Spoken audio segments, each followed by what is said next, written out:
आदमी था और वो मछली का शिकार करता था और मछली का शिकार करने के लिए जाली उठाई, साथ अपनी छोटी सी बेटी को लिया और शिकार करने के लिए दरिया के किनारे पहुंचा।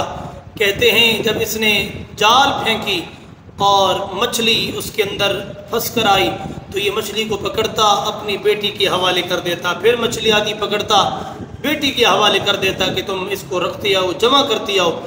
कहते हैं क्या अजीम और अजीब बात है, लुत्फ़ की बात, कि जब शाम हुई और अपने शिकार से फारिग होता है तो क्या देखता है कि मछली तो एक भी नहीं है। पूछा बेटा मैंने तुम्हें मछलियाँ दी थी रखने के लिए, मछलियाँ कहाँ हैं? तो बेटी तो मेरी बेटी होती है, बड़ी मोहब्बत के साथ, बड़ी नरम लहजे के साथ कहती है बाबा वो तो मैंने पानी के अंदर फेंक दी। बेटा ये क्या किया? मछली तो इसलिए पकड़ी दी ताकि हम उससे फ़ायदा उठाएं। तो बेटी ने जो जुमला कहा दिल की तख्ती पे लिखने जैसा, बेटी ने कहा बाबा जब आपने मुझे मछली पकड़ाई मैं रखने लगी तो फिर मैंने क्या देखा, मेरे दिल में ख्याल आया कि आपने मुझे बात सुनाई थी कि कोई चीज़ भी शिकार अपने जाल में, पिंजरे में तभी फंसता है जब वो अल्लाह के ज़िक्र से गाफिल होता है।